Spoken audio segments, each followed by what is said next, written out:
Hey, you there. Thank you for watching and welcome to Forged Lines Forever. Today I have a 6v6 custom match here on the map DUALGAP. You know it, either you hate it or you love it. So let's go ahead and introduce our teams and our players. But first off, again, thank you so much for everybody who participated in the poll on the community page. I'll go over exactly what the percentages are later on after I introduce everybody. So let's go ahead and do that. We can get on with the action. Starting off with the northernmost player of Team 1 in the north air position. We have Skiff Huesos. Huesos going first. Land as an Aeon in glow-in-the-dark green. And he is a 1,000 rated player. The lowest ranked player on Team 1 and in the game. And next to him, the highest rated player in the game and on Team 1. We have Castaway going first air as a Cybern in orange, the color orange. He is a 1900. And he is in the northern land slot. And in the southern land slot here for Team 1, we have D-Key going first air as a UEF. He's in the Chevy Crimson, and he is a 1200. That is the players for the northern section for Team 1. In the south section of Team 1, we have the player of Duska in the naval slot going first land as a Cybern in Pac-Man Yellow. He is a 1300. In the eco slot here for Team 1, we have Potato Ballistics. Maybe he'll build one of those potato guns. Who knows? Going first land as, of course, as an Aeon. And he is in light oak tan, and he is a 1200. And last but not least for Team 1, in the southern air slot, we have Luthen Real. That's how you say it. I was going to say real, but it looks like it's Real. Going first land, second air as a UEF. He is in Tropical Ocean Blue, and he is a 1200. So for Team 1 side of things, they have 2 UEF, 2 Cybern, 2 Aeon, and no Seraphim for Team 1. So they are unable to build those YOLOs, those Zuis, and all of those sorts of goodnesses. In the eastern side of the map here for Team 2, starting off with the southern air slot player of Dexter's, going first land as an Aeon. Maybe he's a fan of Dexter's Laboratory. He is in a ruby red, and he is an Aeon at a 1300. Probably going second air with that configuration and the fact that he is, of course, the southern air player for Team 2. Sensuality here in Snow White. He is the eco slot player for his team. He's going first land as the first Seraphim to be mentioned in the game. He's actually building some power generators as we speak of. And again, he is a 1300 rated player, and he's going Seraphim, and he is in Snow White. In the naval slot here for Team 2. Already on the move, we have Apt 3 going first air, second, third, fourth Navy. He is in Barbie pink, and again, he is a 1400 on the north, and that is the southern section for Team 2. For the northern section for Team 2, we have the Rust player of Erador going first air, second land in the southern air slot. Already on the move with a transport to the west and center side of the map. He is a UEF. He is a 1300, and again, he is in the southern land slot. And in the northern air slot, not already making his way to the west, but pumping out a bunch of engineers, we have the forest green player of JYCKE, or Jake, is maybe how you say that? Jace? Anyway, and he's already on his move. He is going, again, as a Seraphim in the northern land slot. He is a 1500, the highest rated player for Team 2. And he is in forest green. And last but not least, for Team 2 here on this north side of the map, we have Kurleda going first land, second air, third air in royal blue. He is a Cybern, and he is an 1100 in the northern air slot. So for Team 2 side of things, they have the only Seraphim in the game. There's 2 of them on their team. They have 1 Aeon, 2 Cybern, and 1 UEF. All of the factions represented here for Team 2 on the eastern side of the map.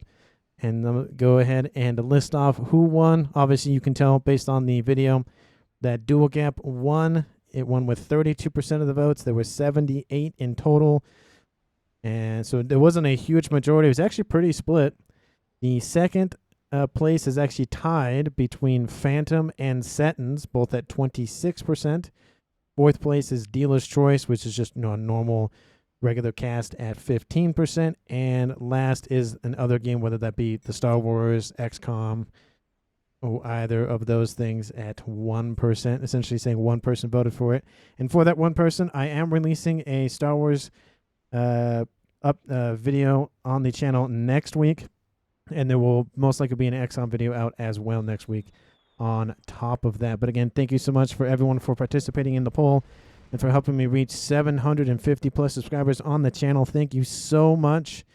Let's go ahead and celebrate that with this dual gap game. Let's tame this back to 0 sim speed, whether that be plus or minus. Actually, 0 is just a number. Well, it's not even, 0 doesn't exist because nothing, you can't speak of nothing without saying that it's something. Anyway, that's a math philosophical question for later on. We do see, of course, movement in from the west and the east towards the middle of the map.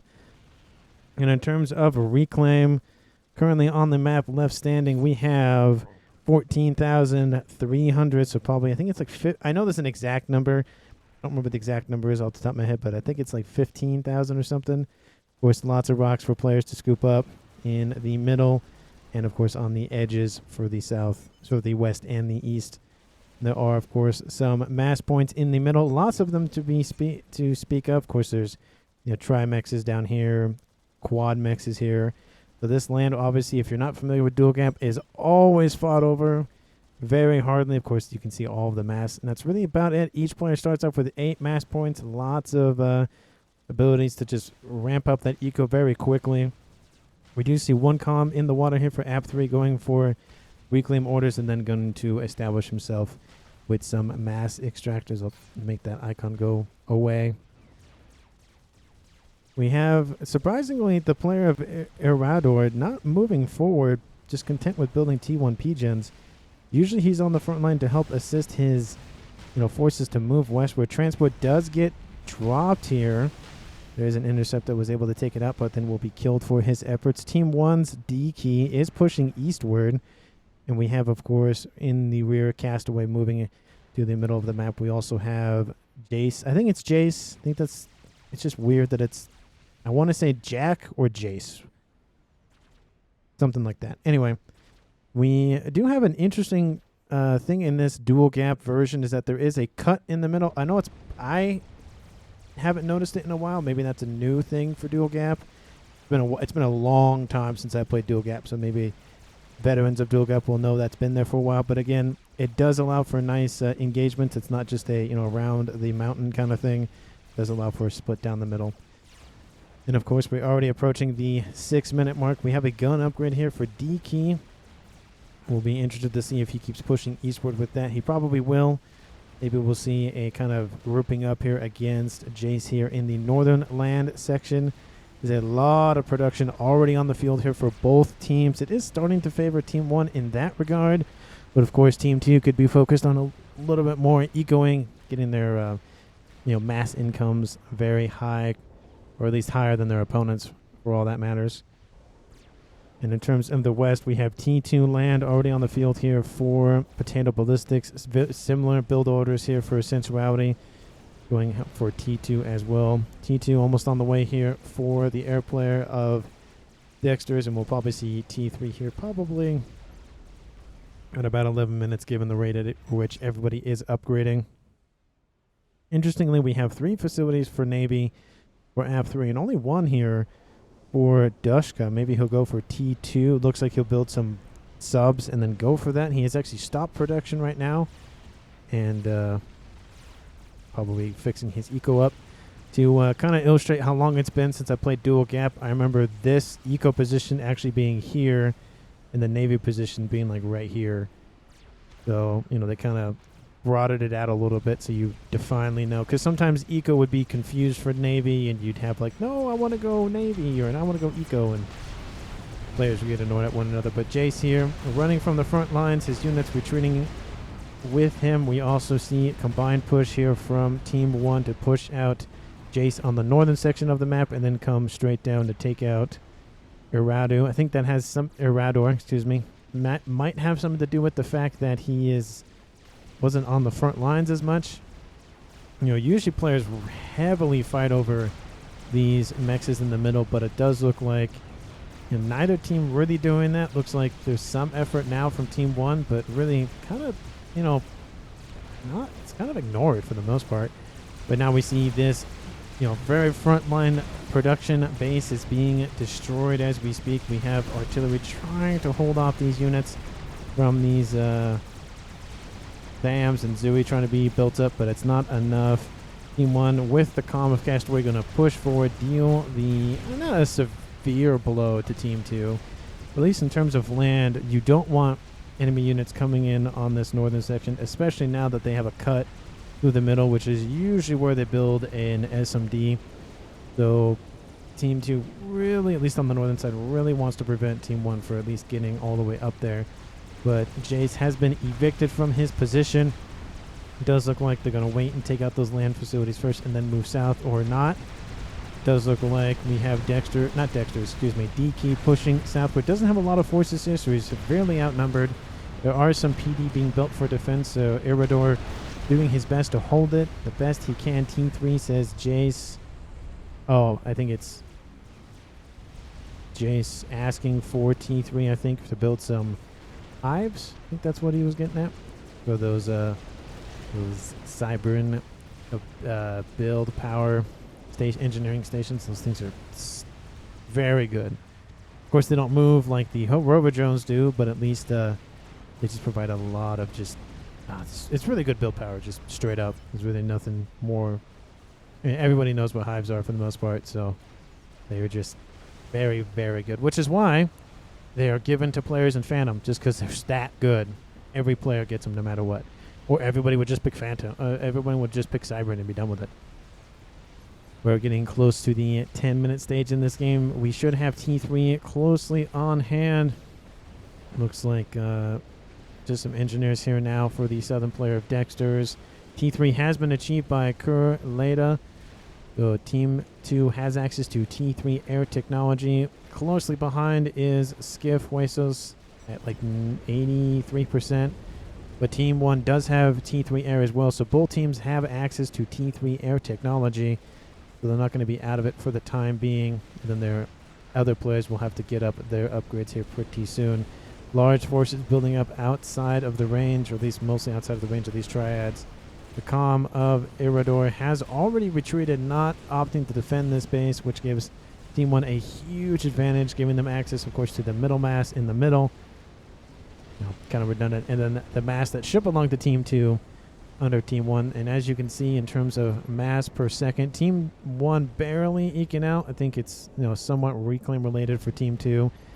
But it's about 20 or 30 mass per second, which is essentially the middle of the map. It would have essentially been tied at this point had Team 2 held on to that for now. We see Ras for both of the eco players at almost the same time. It does look like Potato having a little bit more of an issue. He has to pause his upgrade. Sensuality about, 67%. A T3 bomber would be very choice for either team to knock out some of those P-gens here for their opponents. Haven't seen one as of yet. We are seeing some efforts to just hold the northern section of the map under, air scout attentions. That way there's no cheeky plays. There's no, sneaky plays that do happen along the edges of the map. It is a 20 by 12. So you have, a huge section of the map that's just not there. And I don't know if that's a good thing or a bad thing. It is dual gap, so that's just the way it was designed. I do like using the full 20 by 20, but it is something to be said of having like a tight corridor to fight on. But it does look like the forces from Team 1 and Team 2's land will engage. Lots of PD will be built, or is being built to help fend this off, and it will do a huge number to fend off that force coming in from Team 1. Team 2's Iridor will be very pleased with his defenses. They have lost the shields, but they have some triads. They have a radar system as well, and they're building more triads and PD as we speak. So this position will stay under Team 2's control for now. They could easily go for this one. They just haven't done so as of yet. Kind of a missed opportunity in that regard. I don't see any sort of efforts to go on the edges of the map for either team as of yet. We do see T2 Navy on the field producing those Salem destroyers. They're moving forward. They're facing off against Cybern destroyers, so it's Cybern versus Cybern in the water. We have T3 has been finished here for the southern air player of Team 2. Same for the northern air player of Team 1. So both teams have 2 players at T3 air. Lots of T's, lots of 2s. Lots of threes. Like the T's is used a lot. And we're approaching the 12, 13 minute mark here. Looks like most of the comms for both Team 1 and Team 2 are pretty much in the water, or at least in their main bases. Just trying to eco up the best they can. We have torp bombers on station to help deal with these incoming destroyers. And it does look like Team 2 favoring a little bit better in the Navy side of things, and of course building those mass storages underneath the water to maximize the T2 and then of course the T3 mexes. I don't see any efforts to do any cheeky plays. Everybody knows, you know, dual cap kind of just ends up becoming either a bunch of nukes or artillery or paragons, which is, you know, fun to watch, but can be boring at times. So we'll see how that turns out. Last time I did a dual gap cast, I think it was the dual YOLO cast, which is can you spot the difference. It's been a while since I've done a dual gap, and it's also been a long time since I've done a sentence too. I need to do one of those at some point. I don't know, I'll think about when I want to do this. Anyway, we do see just missiles raining in on this UEF bunker position here. Unfortunately, of course, due to the fact that the Vipers split their missiles, you can see them split at one point. You know, it makes it very difficult to deal with them. You can mitigate some damage, but not all damage, and that really makes it very annoying to deal with.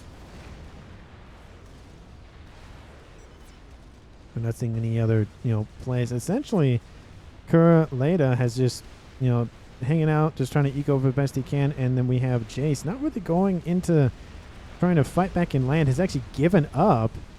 And I wonder if he's building something else. Has gone T2 land, still has an air facility online, but hasn't done much of anything else. Kind of interesting in that regard. He isn't trying to fight back, of course.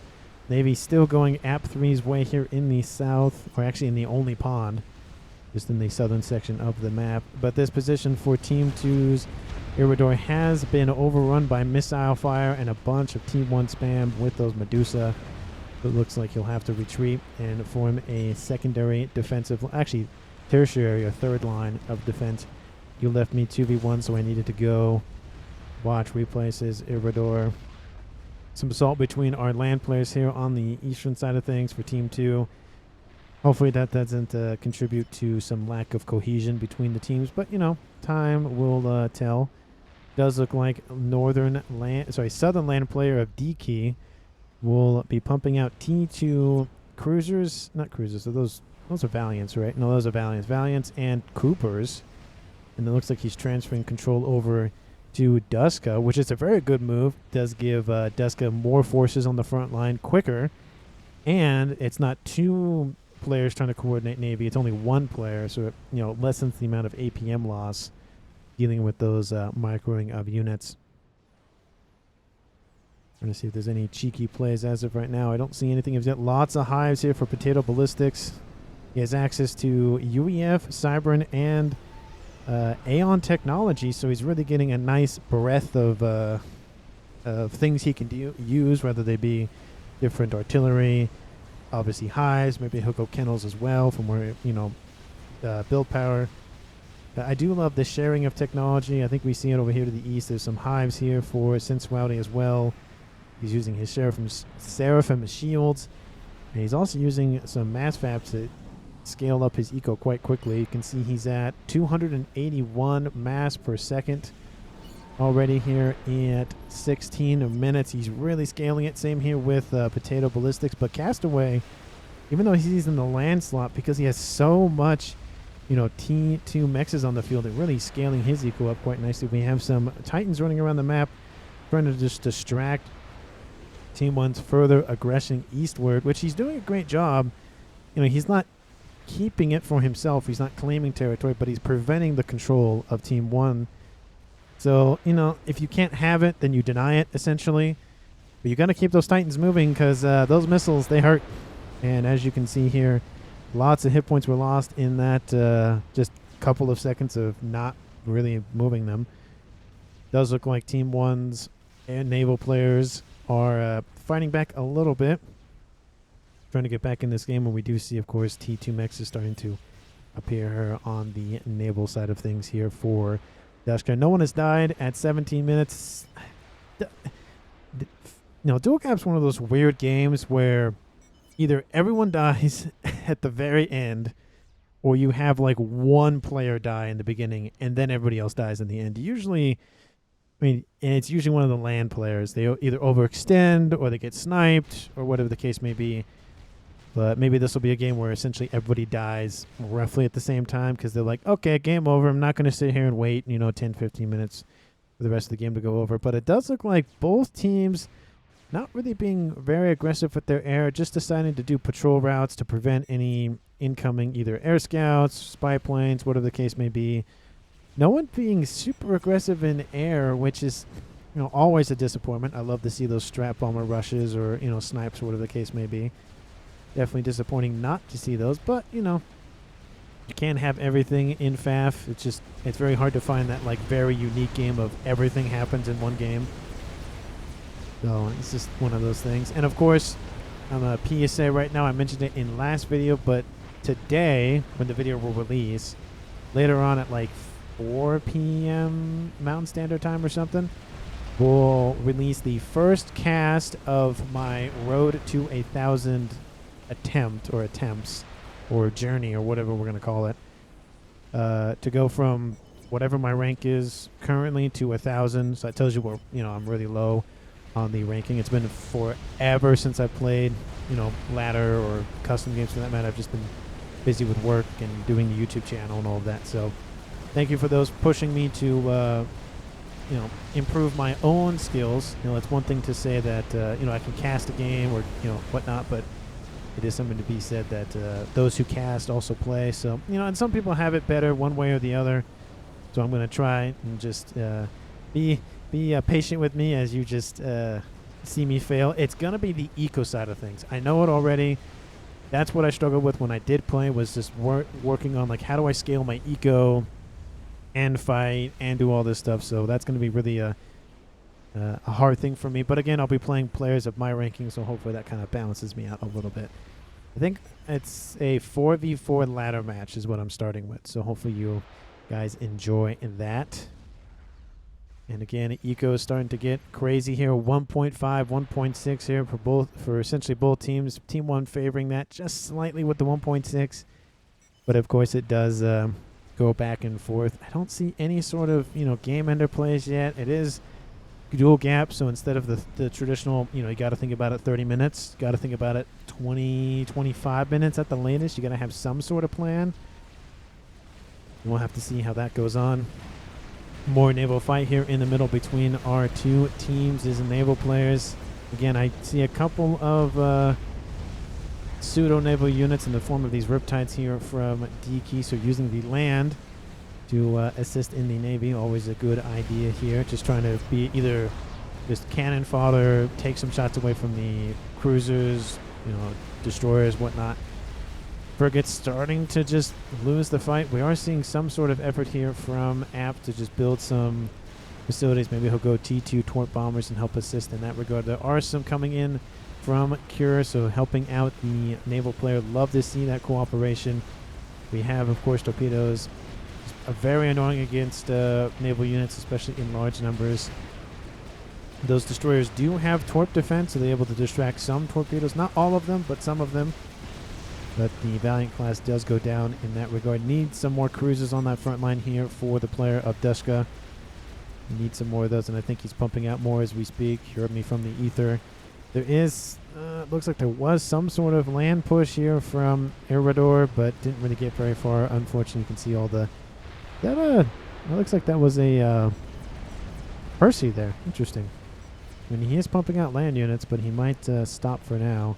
But all those riptides now coming on through the water. Destroyers still just being forced back. Bulwarks appearing here for Team 2's App 3. Love the sheet technology sharing, of course, just to be able to help mitigate damage, because you're mitigating 5,500 shots worth of damage. So it does add up after a while, but of course it has to recharge, which of course takes a couple of seconds. So it is bulwarks are nice. They're just weak, so you got to keep them protected. But lots of torpedoes. We now see the air coming out from Team 2 to shield the torpedoes here for their northern air player Kerr. We don't see any effort by Team 1 to fight the air of Team 2, so either they don't have enough, which they don't have any. It looks like there was an air fight earlier of some sort, or it does look like northern player of Skiff doesn't want to engage that number. He will lose that fight, so he just feels that he'll just leave the torpedo bombers to their own devices. But bringing cruisers on the front line will definitely mitigate that. We see them starting to line the northern side of the pond, even bringing bulwarks out, so being more defensive in terms of offensive, in terms of naval units, and of course the land players, Riptides coming out from D-Key, being able to at least keep these frigates and destroyers, all the naval units in the bay essentially, to allow some sort of breathing room while the cruisers get up and running. But they're going to just keep retreating because there's so many torp bombers. T1AA going to be spammed up, trying to do what it can to hold off their opponents in the air game. We are getting, of course, to the 23-minute mark in the game. Please like and comment down below what team is going to win at the current moment. Of course, you can comment anything else down below because I love to read all of your comments. Again, like the video, subscribe to the channel if you haven't done so already. And again, share the video with those that you think they would find the video enjoyable, or just share it with anybody. Share it with your dog, your cat, your hamster, your pet snake, the ghost that lives in your attic. Anybody and everybody is more than welcome to watch FAF, because I just want to grow the community, and that is one way to do so, is just have everyone watch it. Oh, that's a lot of things going on over here. We have an eye already on station here for potato ballistics. Being able to get some nice vision. I love to see these used. They're not used as much as I would like, but being able to say, oh, I want to see what's going on over here. And what is going on over here is a Mavor at 23 minutes. Are we going to have another one of those repeat early Scathis plays that we had a long time ago? Lots of effort is being pumped into this. It's already over 25% complete in the yellow. Air grids being pumped out, of course, by all of the air players right now. Land players for Team 2 kind of struggling. They don't really know what to do. They have a crab. They skipped the monkey phase and went straight to crab. They're pumping out Rascoms for Eco. Batboy coming online. So it looks like Team 1 has, not really going to push that. It's not really worth it. And they recognize that it's not worth it, so they're going to hold back for now. Nice gunship grouping here to the north for Kerr.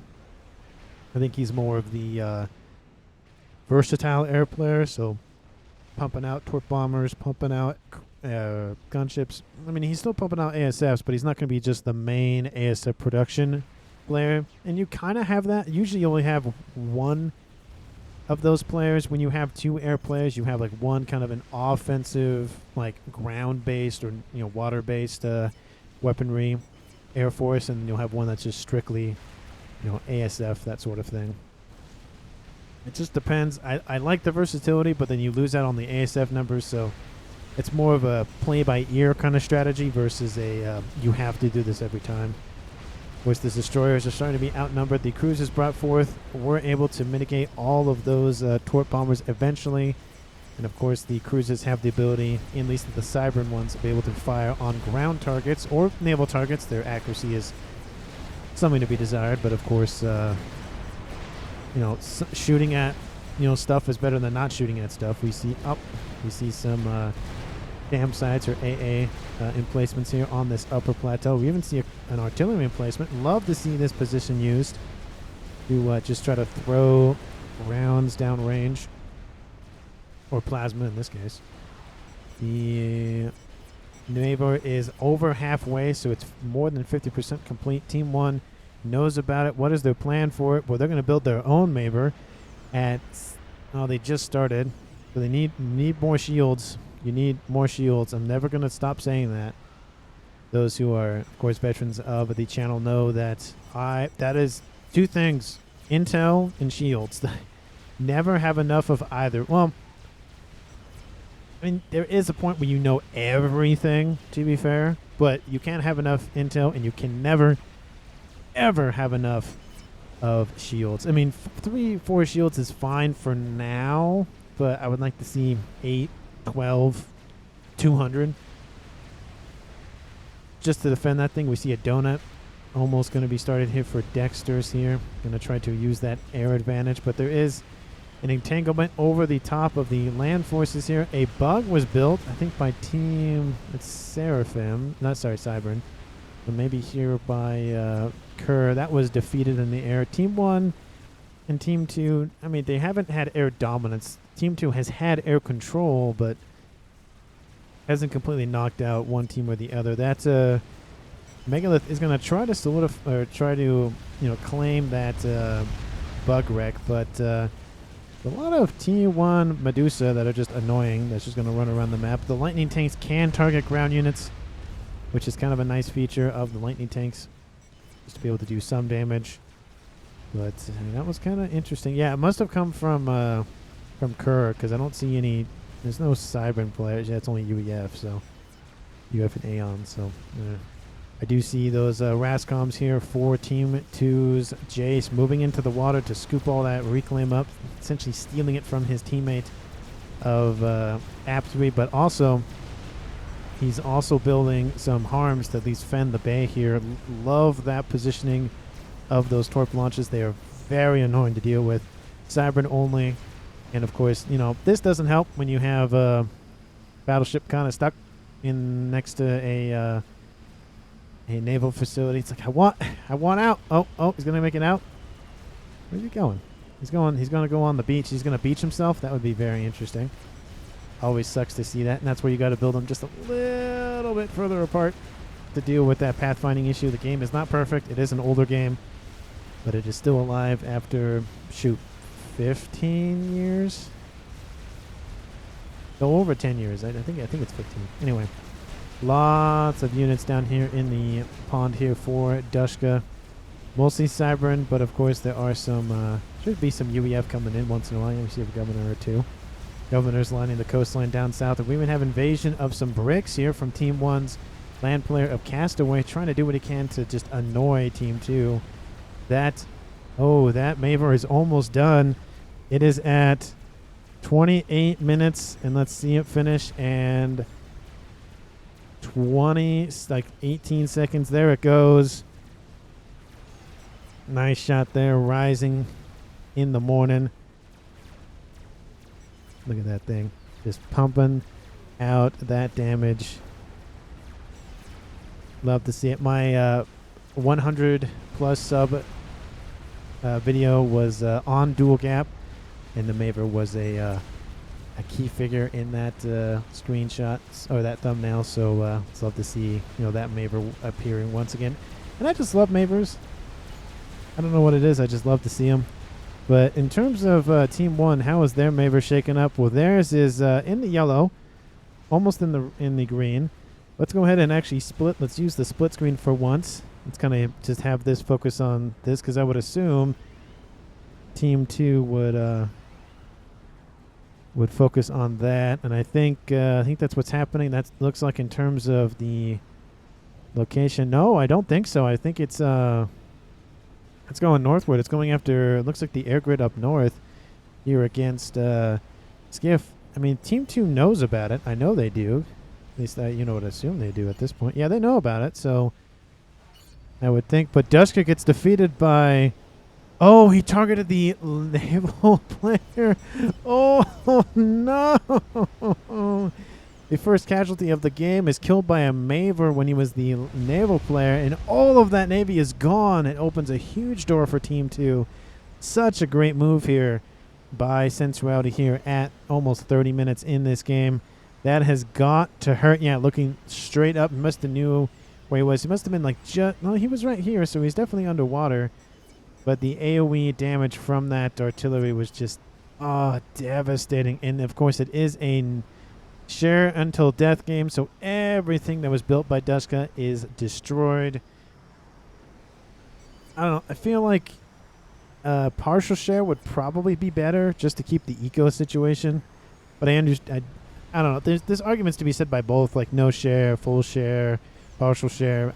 I don't know. Maybe DUALGAP's one of those that will benefit from partial share more than no share. I don't know. Let me know down in the comments what you feel about DUALGAP doing that. It is a custom game, of course, so you can set that. But the shields are down around that Mavor. Show impacts, and there it goes. Oh, that's gotta hurt. Has moved by accident, says Jace. But man, that has got to hurt. Mavor is down. That's it's just gotta hurt, honestly. A Mavor killing another Mavor when it was almost done. I would have loved to see it at least finish. But Team 1's going to really feel that for a little bit. It's in the split screen. I think we got enough out of that. The Mavor is now firing onto the land position. It's landing. What? It's firing at the megalith, maybe? We do have land units invading here for Team 1 against Team 2. PD is being hastily built up as fast as it can. We have a crab being built, of course. There is a crab. Yeah, that Mavor is trying to target that crab. Look at that. Oh, lands right next to it. That's a nice shot of that artillery landing. There goes another one. Boom. Lands right next to him. Actually, that's pretty pinpoint accurate, to say the least. We have some renegades on the field to try to just slow down this megalith, but it's targeting the T2 naval headquarters here for AP3's UEF production. We'll lose access to that, but he may just go in the water, which is not a good idea considering all the harms into the west. So maybe he's thinking go under the water, come across, and then go after this, maybe? But that is kind of risky considering there are torpedo launchers nearby, those harms. We have the donut here running around the map. It's going to go after that second megalith. It's better just to hide under the water at this point. Of course, the megalith has its own torpedoes on board, but not as powerful, of course, as the harms. So, you know, I guess some damage is better than none. But we have a strat bomber rush inbound. Actually, not inbound from Team 1. Moving in from Team 1. Looks like they're going after maybe those Galaxy classes, maybe? I don't know. I don't see anywhere. We have artillery landing on this air grid. Nice. Takes out a P-Gen. Takes out the shield. We'll have another shield pop back on. That's gotta hurt. Of course, we have torpedoes landing all the time. I don't know where those bombers are going. I thought it was from Team 2, but it's from Team 1. But I don't know where they're going to put it. 40 T2 something in Russian says Iridor. But we have that crab did make it to water, but make it to land, but it's going to retreat back into the water. Probably not the best idea. There it goes. It dies. Should have just stuck the land incursion. We have one crab fighting another crab in the water, but Team 1's land is not going very well. Castaway is really struggling with his crabs at this point.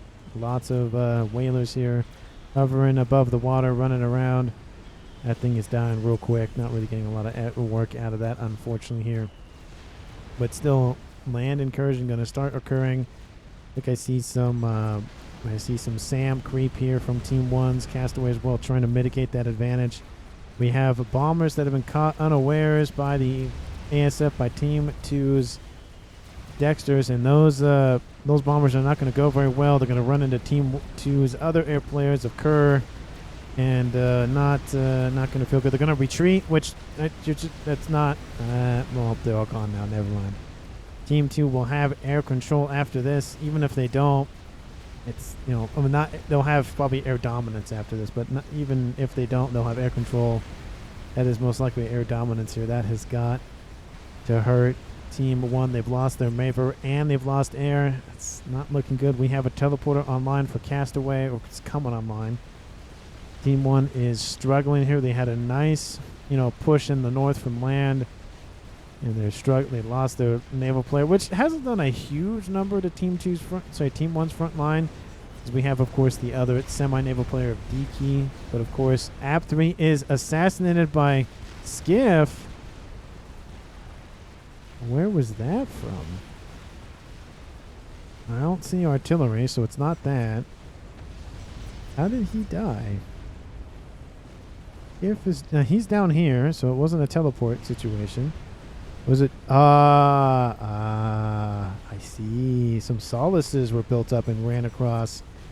Essentially, yep, almost the same kind of situation. The column was right, in between the land and the water, but that's gotta hurt the naval play now for Team 2. All they have is the harms that have been built. All of the naval units are gone. Team 2's trying to hold them back with his torpedo bombers, but I don't know.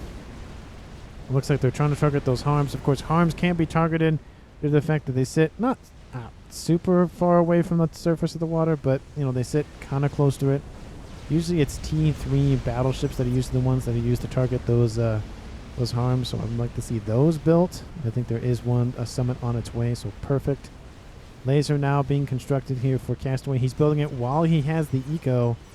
He's lost a lot of his P-gens. He only has really this. He has some harms and protection as well to just, I guess, prevent any naval incursions at the time being. But this donut still alive at 2 veterancy, doing pretty well for itself, using its laser to deal with all the boats. The Coopers are run away, or swim away.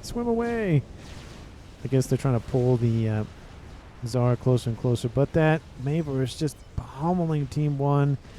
The shield is down, takes out a couple of air facilities. Would love to get like either a couple of these P-gens down, get a nice cascade effect. Takes out 2 P-gens there. Team 1 trying to spread out their air grid. Love to see that from Skiff, not keeping one, just cascade effect. But missiles coming in from Team 2's player of Potato will kill off Sensuality, which will also kill off the Mavor. That has got to hurt. You can see it turn to green, and then it's going to switch over to Destroyed. That has got to hurt. Team 2 is coming back in this game. Sorry, Team 1, they take out the Paragon that was apparently being built. Pings go down for Potato. Ballistics position. He has a lot of missiles still built up. He's going to launch that against Dexter. Dexter needs to move. He's going to build some volcanoes, which is a good idea in hindsight, but I don't know if that's going to be enough. They can defer a decent amount, but it's going to go for the P-gens, get a nice cascade effect on that air grid, and then the cascade kills the player of Dexter's, and that has got to hurt. That's why it's by suicide and not by kill. That is awarded to Potato Ballistics. He gets a double kill in that regard. This game is wide open here for Team 1 now. Team 2 has lost all of their southern players. Their southern all 3 of their southern players, straight up, end of story. That's a huge blow. The Mavor was there. A Paragon was being built.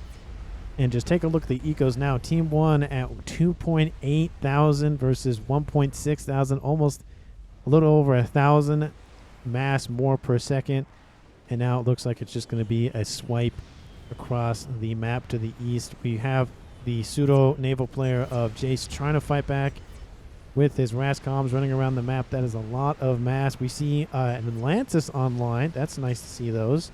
Don't really see those very often. We have these T3 mobile missile launches, the Spearheads, going after facilities here.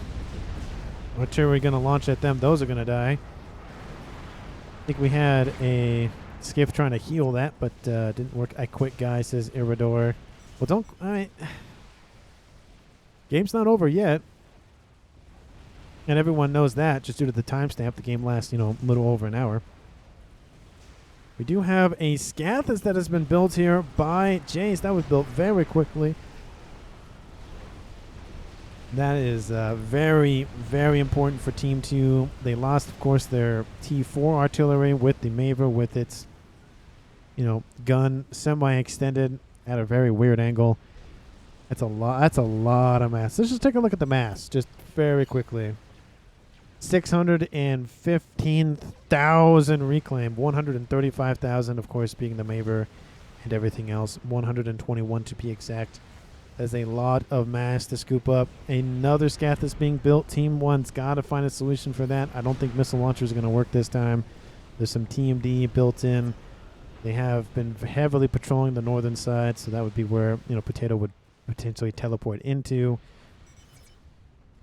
And great play by Potato Ballistics. Of course, we do have the Telemazer commander of Castaway at his disposal, but he has a nice ground effort he's trying to orchestrate. Team 2 trying to establish himself, of course, with pseudo-naval units and whatnot. We do have the land player turned naval player here for Iridor, constantly trying to pump out as many units as he can to mitigate this oncoming threat, which is Team 1.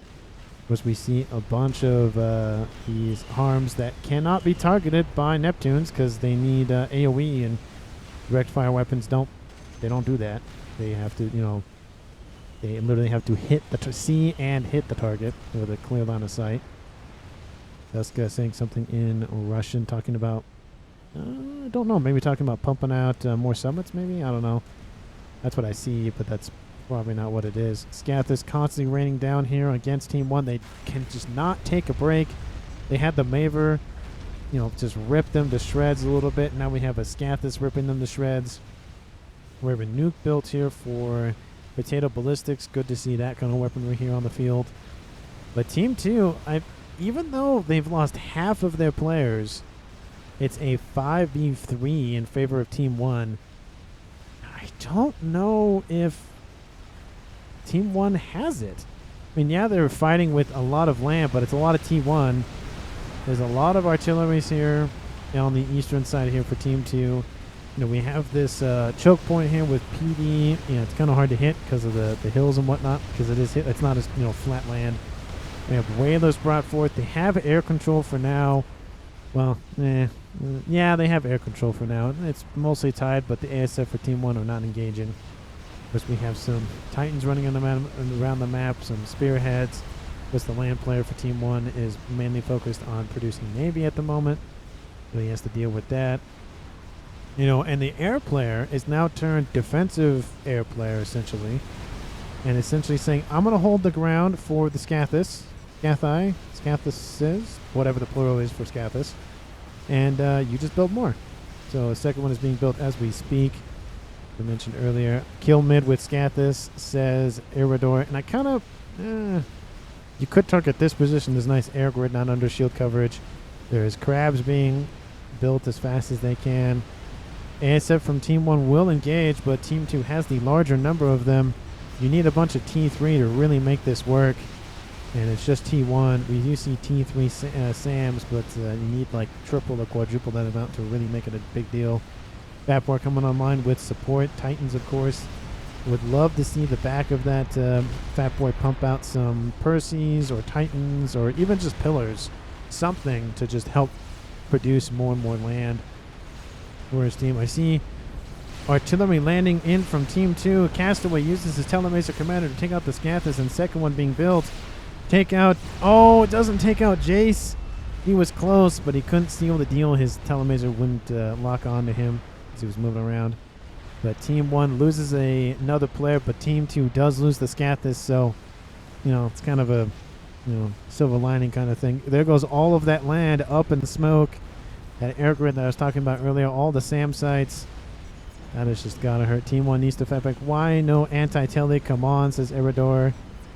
And, I mean, he was protected, to be fair, because he had a heck of a lot of hit points with 246 regen and 38,000. But now they're just going to reclaim one and build the other one. So we're seeing, obviously, a jump start in eco as well for Team 2 because they're scavenging what is down south. 121,000 mass. Having that go from a Mavor to a Scathis is kind of hard to watch, but at least, it's going to probably fuel another T4 experimental. So I'll allow it. And Team 1, really, they're just... they have a break now. They need to reclaim all their mass, to build all their mass extractors back. Okay, so I don't like this at all. I like what's being built. I do not like where it is being built because Team 2 doesn't know where it is, which is good for now. But that is way too far forward. If Team 2 mounts a land army, that's... like literally just a direct shot. Very risky play. It has maximum range on that thing. You don't need to worry about range. I do understand building it away from the main base because it wasn't targeted by Scathis fire. But still, you could have put it down here. Here probably would have been a better place. Because there's really no Navy for either team. Team 1 does have Navy, but they're struggling to kill a Atlantis at the moment. A lot of summits, but he needs more T2. He needs frigates. You need all the support craft to really make Navy really work. If you just want, just full artillery, I understand, but it's not really going to work against Scathis like that because he has torpedoes. You have some, and you do not. Of course, direct fire weapons don't work. That Neptune is going to feel it here in a minute. So again, a lot could be better. We have frigates mounting up in the rear. Lots of harms being built. The comms for Team 2 not in the where's the comm for Iridor? Don't see them anywhere. Where is he? Is he hiding from me? Comms like to do that in this game. Where is... Up here in the northeast where I can't see anything? No, nothing up there. Yeah, I don't see the comm. I'm not crazy, am I? I don't think so. Hold on. I'm going to find him right now while I see the air fight going over to the west. Oh, he's right. It's right here. Yes, he was hiding from me. He was hiding underneath a naval facility. He was in front of my face. I couldn't see him. But one Fat Boy versus a bunch of Lobos and engineers, really only going to go one way, especially when the Fat Boys don't do this. Because all the summits have to do is, oh, there's a Fat Boy. Oh, I don't like that. I'm going to fire that way. And the artillery now is going to focus on the Fat Boy because that's a better, juicier target. And that boy is dead, and the other one's going to die here. All of these summits are going to have to retreat. Team 1's D key needs to build something else. Just build something else. I know that, you know, it's really tempting just to go T3, but you need all those support craft. I mean, Team 2 is doing similar things, but they have harms for the support. They have cruisers. They have frigates. So we see a huge reclaim effort, of course, to the east. What's the reclaim numbers now here?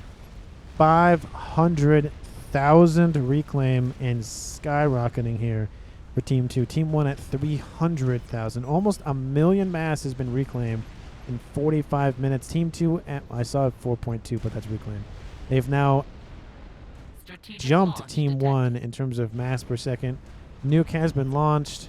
It's going for, I mean, you're going to kill some harms. Maybe you'll get some summits. Really worth it. There's one SMD. We have a satellite online here for Team 1. We have a scath that's now fully online once again. 45 minutes in. Team 1's going to field that artillery here pretty soon. And how's that? There's a second Mavor coming online in the old position where it was destroyed.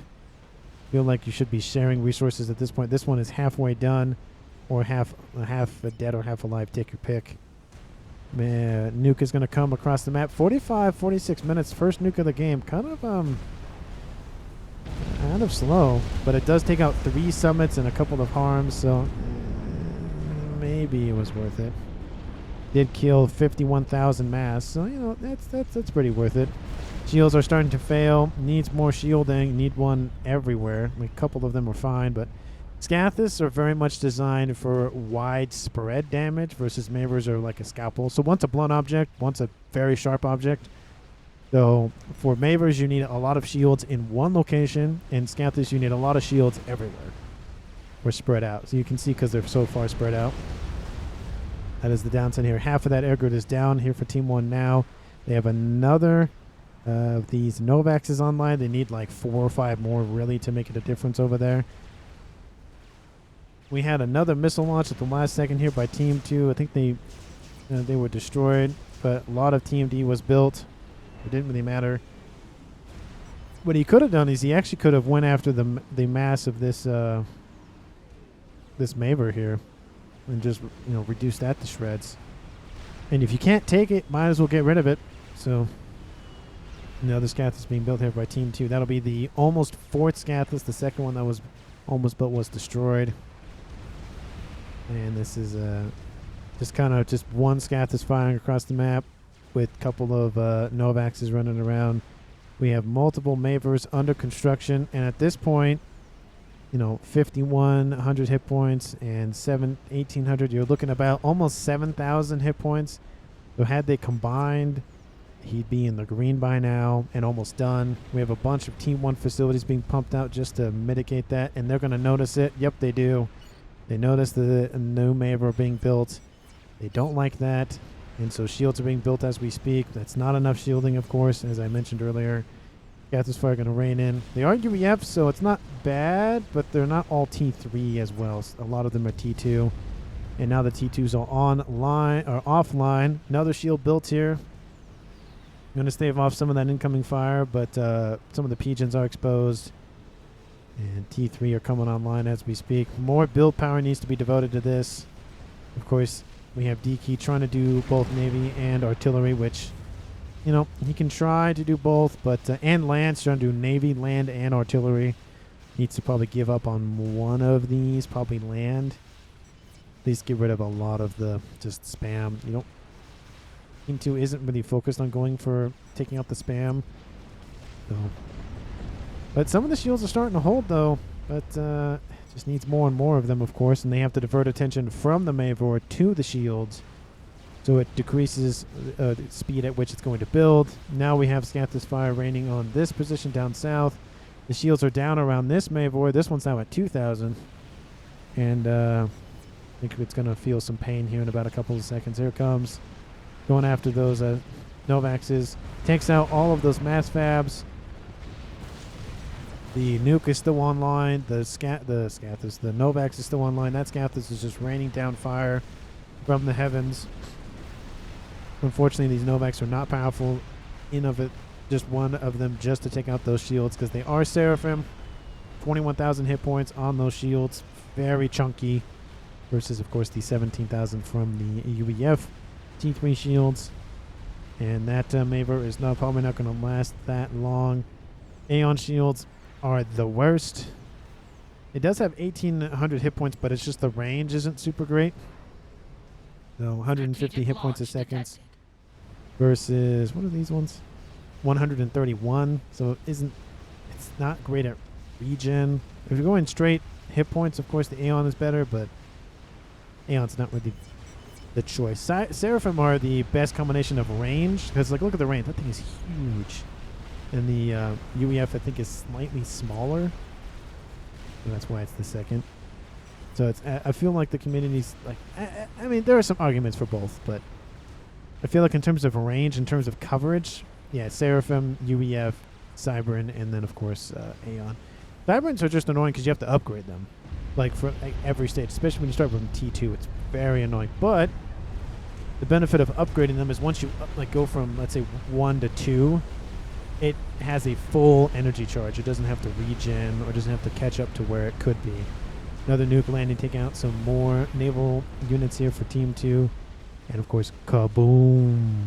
More Mantis. More Atlantis coming online here for Team 2's land player of Eridor. He said he should give up, but he has not done so and is still fighting. We have a Fat Boy escorting a Monkey. Both of them have seen better days. The shield coming back online. I think the shield was down due to some energy issues. Nuke online, not loaded, but online here for Eridor as well. Lots of spam. How's that Mavor doing? Well, it's lost some of its hit points. That's never good. The shields have fallen. Artillery. Oh, and there it goes. And doesn't even leave the mass, too. That's gotta hurt. And there go the P-Gens. All of that hard work up in smoke. 50 minutes so far in this game. I think I'm going to speed it up to just 1. We have some strap bombers being annihilated here. We have the cleansing of the land here by 1 monkey. Needs like a lot more than that. But of course, it's just Team 1. Game pauses and pausing. A bunch of engineers going for reclaim. You know, we have Titans running around the map for both teams. You know, they're just going to kill each other. Lots of Atlantis. Of course, very good unit to counter T3. And they're actually going to surface. Not the best idea, but since most of those summits are dead, doesn't really matter at this point. Here for Team 1. They are releasing their Fort Bombers. Very good. They, of course, can build underwater. Very, very useful tactic. Here come the ASS from Team 1 going to engage that. Just trying to blanket all of the production facilities. It's just, it looks like Team 1's D-Key is just spamming everything. Anything and everything he can spam up, that's what he's going to do. And unfortunately, now that there's a second Scathis online, he's going to build a third one. Because why not? Why not build 3 of them? Why not build like 8 of them? Because why not? Jace is going to pump those out. He's going to shield that position very heavily. He has a lot of mass to do it, of course. And Potato, Ballistics, Control Ks. The game is over for him. He had some Air Forces online, a couple of Continentals, but both of his Mavor plays did not work, and he's going to throw in the towel here at 52 minutes. It's now a tie game at 3v3 left standing in that northern airplay of Skiff. It's really feeling it right now. Lots of Scathis fire. And that is one way to mitigate the spread of Scathis, is have more of them. It's like having a shotgun and then having like 3 more shotguns. Being like, well, you know, I'm going to hit something eventually with 3, 4 shotguns versus just 1. So you might as well. It's just, look at that. Look at the shields are just falling constantly. All the shields are down. Another volley will come in and take that out. Yep, another volley is already inbound. And that is going to hurt very quickly. We have mass fabs. We have some Rascom, you know, gate, and everything goes up in smoke. It's all gone. Didn't take much. Now, essentially, the southern section of Team 1's base is wiped out. We have Titans. Very good call here by Iridor. Fast-moving units. They fire, you know, they move really quickly. They fire really quickly, and they're not super expensive in terms of course, Percy's. Very good counter to Team 1 spam. There are a couple of Titans in the mix, but we have some nuke launches, both by Team 1. Come from these aces.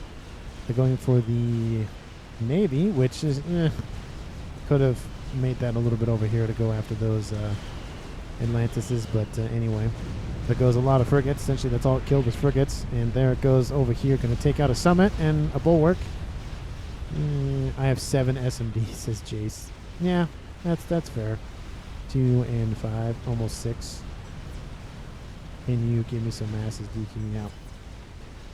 That's just hurting. Look, this airbase down south is gone. That's why I sped it up a little bit, because, I mean, once you have one scat this, if you don't have anything to fight it against, if you don't have anything to work with, it's kind of really only going to go one way, especially because most of the mass down south is ending up in one player's hand. And why not? Why not just build a Mavor on top of the old Mavor? Because why not?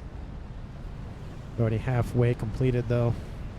We have more energy just being pumped out just because they need more energy because they're pumping out a bunch of stuff. Luthen does control K. He's lost essentially everything. I don't blame him there. Bunch of T2 mass fabs down here. That'll go up in smoke. There he goes. He ejects himself from the game. It's now a 3v2 in favor of Team 2 for the second time in the game since of that early kill. And Scath is far raining in on the northern players now.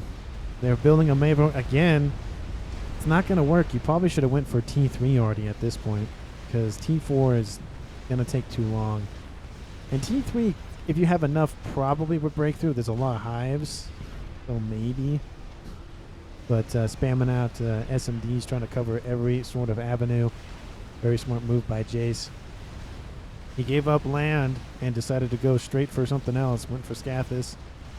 Scathis and Mavor almost online at the same time earlier on. Would have been end game there, but Team 1 came in and killed some of that, though. We have, you know, air grids, secondary and tertiary air grids being wiped out. It is 55 minutes on, almost 56 minutes on the dot. You can just watch all the yellow dots, you know, run across the map, and this Mavor is not shielded, so there goes a lot of it, and there it goes. Yep, there went up in smoke. That did probably not feel good. Ooh, that's gotta hurt kind of thing. Is there a third one online? There is a third one online. Look at that. Another nuke launching here for Team 1. Nope. Team 2. Eridor.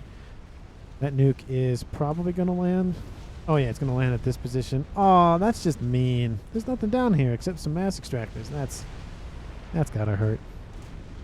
Essentially, that's going to knock DK out of the game, essentially. He doesn't really have a lot of energy to speak of. And he's going to lose most of it. Well, that's going to hurt. And there it goes. Here comes the nuke. It is inbound. And kaboom. Takes everything out. Loses vision, of course. That has got to hurt. Team 2's at 2,300 mass per second versus Team 1's 500. And the Mavor is completed. Once again, a second Mavor appears. And it's also on Team 2 side of things. A fourth Scathis, fifth Scathis on its way to be completed here in this game. I think I'm going to speed it up to, let's do 3. Let's do 3. Can it support? Yeah, it can support 3. And we can just see the movement west. A whole heck of a lot of T1 Lobos, but Titans just running through them all. They're trying to do what they can. The Lobos are killing Titans, to be fair, so, you know, they're getting some work done, but we have T2 Uthashalas trying to kill off those. We have Mavor. Was that a Mavor shot?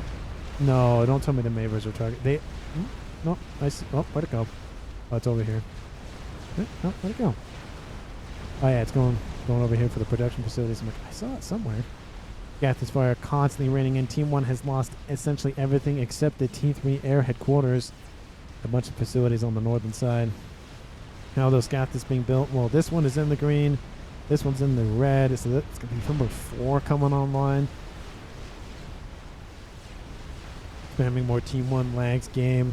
Prolongs it. Team 1 spam is often used as a desync, which, I mean, I get that, but it is annoying to have desyncs on purpose. It does happen when a player leaves or whatever the case may be. And that's why some games I can't cast, because someone leaves 30 minutes in, and I'm like, well, it's an hour game, so there went that game. That's one of the reasons why I couldn't find a higher ranked game, which is because of desyncs and lack of very high dual gap matches. But hopefully everyone enjoyed this one. We are approaching the 1 hour mark in game. Gath is just raining over everything. Look at this. The entire northern side is gone. Southern side trying to be repopulated, but it's not really going to work. Of course, we have Mavor down here. Is he going to build another one? No, just build the one. Fourth Scath is online. Fifth one in the yellow. Just look at how fast at sim speed 3. Look at that, just pumping all those out. Man, that is so many shots coming across the map. Raining everything out. Restore ball, trying to do something, but it's just eaten by that ball of ASFs. We have some naval forces down here. Of course, it's T1, T3 versus against T4, and some T3 and T1. So, you know, these Atlantis have been very well 5 Scathis with no Paragon because they decided to unblock Mass as App 3 and killed our worst players. And that, yeah, it's going to be a 5th Scathis at 1 hour, 1.5 minutes in. That is number 6 that was built, completed. That is so many. Another nuke flying across the map. Well, who will it go after? Coming across the map. Oh, just look at everything's just gone. Look at all the look at that damage. Just everything is just eviscerated. Nuke gonna land just south of Skips' position. Takes out a bunch of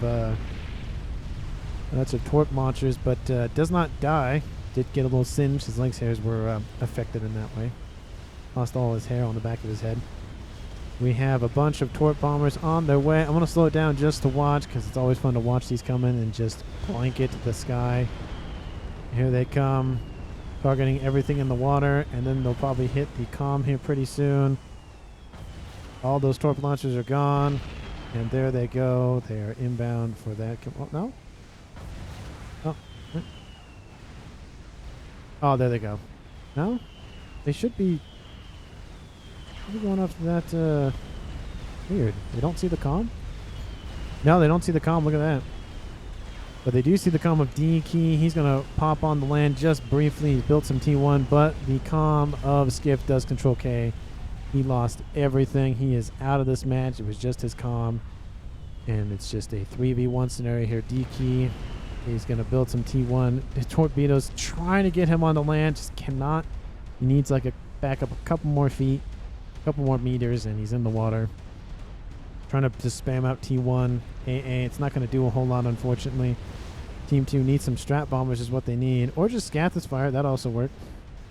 But not going to go. He's just going to spam out as much as he can. Look at this. He's just going to sit here. I think we can confidently say what's really going to happen. We have some frigates shooting at him on the shoreline. And he's probably going to walk into the water, most likely, would be my guess. We have more frigates on their way. We have, of course, the torpedoes circling above head. Scathis fire raining down in the distance. We also have some Mavor fire as well, which is the big plume of smoke. A calm shooting frigates. It's just hanging out. Just hanging out on the shoreline. This is hilarious to watch. We have a Monkey Lord in the area. And now the comm's going to 6. Well, hold on. There's 6 Mavors. I got to take a look at that in a second. There go the torps. They are inbound for that command, and he is dead instantly. Kaboom. Takes out the frigates and a bunch of those torp launchers in tow. That is it. Team 2 wins the game after losing 3 players down south. That Scathis really came in clutch. But 1, 2, 3, 4, 5, 6 Scathis online. That is ridiculous here for Team 2's player of Jace. And again, that's a lot of mass to just devote to that. But again, that was a very interesting game there. Very back and forth. Love to see that kind of action. Again, thank you so much for everyone for voting for DUALGAP in this scenario. Of course, when I hit 1,000 subs, I will do another one of these polls, of course. And in terms of MVP, MUP, I mean, shoot. I feel like Potato Ballistics, the fact that he teleports in, builds his missile launchers, kills the kills the Mavor because of the kill on Sensuel's comm, and then goes after the Cascade kill for, who was that? I think it was Dexter's. Yeah, kills 2 comms in that engagement and gets out of there. I think that awards him the MUP, most underrated player of the game award. Let me know down in the comments if you feel so the same, kind of same, not so same in the comments. Again, thank you so much for watching to the end of the video. Please like, comment, subscribe if you haven't done so already. And again, thank you so much for your support. I greatly appreciate it, and I will see all of you in the next one.